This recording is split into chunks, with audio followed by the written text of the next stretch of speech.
श्रीमद्वाल्मीकि रामायण उत्तरकांड अध्याय 3 राक्षस वंश का वर्णन। हेती, विद्युत्केश और सुकेश की उत्पत्ति। पुलस्त्य के पुत्र मुनि व विश्रवा थोड़े ही समय में पिता की भांति तपस्या में संलग्न हो गए। वे सत्यवादी, शीलवान, जितेंद्रिय, स्वाध्यायपरायण, बाहर भीतर से पवित्र, संपूर्ण भोगों में अनासक्त तथा सदा ही धर्म में तत्पर रहने वाले थे। विश्रवा के इस उत्तम आचरण को जानकर महामुनि भरद्वाज ने अपनी कन्या का, जो देवाटगना के समान सुंदरी थी, उनके साथ विवाह कर दिया। धर्म के ज्ञाता मुनि व विश्रवा ने बड़ी प्रसन्नता के साथ धर्मानुसार भरद्वाज की कन्या का पाणिग्रहण किया और प्रजा का हित चिंतन करने वाली बुद्धि के द्वारा लोक कल्याण का विचार करते हुए उन्होंने उसके गर्भ से एक अद्भुत और पराक्रमी पुत्र उत्पन्न किया। उसमें सभी ब्राह्मणोचित गुण विद्यमान थे। उसके जन्म से पितामह पुलस्त्य मुनि को बड़ी प्रसन्नता हुई। 4-6 उन्होंने दिव्य दृष्टि से देखा, इस बालक में संसार का कल्याण करने की बुद्धि है तथा यह आगे चलकर धनाध्यक्ष होगा। तब उन्होंने बड़े हर्ष से भरकर देवशियों के साथ उसका नामकरण संस्कार किया। वे बोले, विश्रवा का ये पुत्र विश्रवा के ही समान उत्पन्न हुआ है, इसलिए यह वैश्रवण नाम से विख्यात होगा। कुमार वैश्रवण वहां तपोवन में रहकर उस समय आहुति डालने से प्रज्वलित हुई अग्नि के समान बढ़ने लगे और महान तेज से संपन्न हो गए। आश्रम में रहने के कारण उन महात्मा वैश्रवण के मन में भी यह विचार उत्पन्न हुआ कि मैं उत्तम धर्म का आचरण करूं, क्योंकि धर्म ही परम गति है। ये सोचकर उन्होंने तपस्या का निश्चय करने के पश्चात महान वन के भीतर सहस्रों वर्षों तक कठोर नियमों से बंधकर बड़ी भारी तपस्या की। वे एक सहस्र वर्ष पूर्ण होने पर तपस्या की नई नई विधि ग्रहण करते थे। पहले तो उन्होंने केवल जल का आहार किया, तत्पश्चात वे हवा पीकर रहने लगे। फिर आगे चलकर उन्होंने उसका भी त्याग कर दिया और वे एकदम निराहार रहने लगे। इस तरह उन्होंने कई सहस्र वर्षों को एक वर्ष के समान बिता दिया। तब उनकी तपस्या से प्रसन्न होकर महातेजस्वी ब्रह्मा जी इंद्र आदि देवताओं के साथ उनके आश्रम पर पधारे और इस प्रकार बोले, उत्तम व्रत का पालन करने वाले वत्स, मैं तुम्हारे इस कर्म से, तपस्या से बहुत संतुष्ट हूँ। महामते, तुम्हारा भला हो, तुम कोई वर मांगो, क्योंकि वर पाने के योग्य हो। ये सुनकर वैश्रवण ने अपने निकट खड़े हुए पितामह से कहा, भगवान, मेरा विचार लोकों की रक्षा करने का है, अतः मैं लोकपाल होना चाहता हूँ।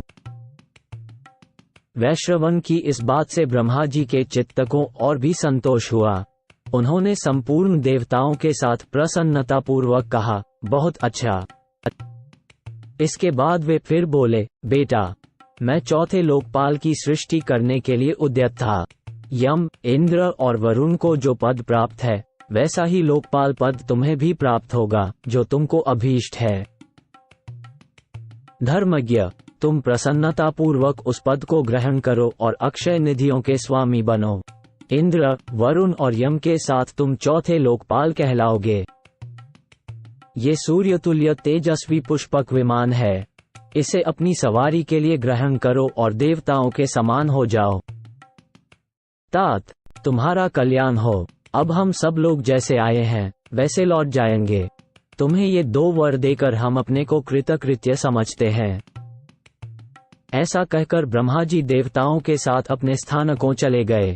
ब्रह्मा आदि देवताओं के आकाश में चले जाने पर अपने मन को संयम में रखने वाले धनाध्यक्ष ने पिता से हाथ जोड़कर कहा, भगवान, मैंने पितामह ब्रह्मा जी से मनोवांछित फल प्राप्त किया है, परंतु उन प्रजापति देव ने मेरे लिए कोई निवास स्थान नहीं बताया।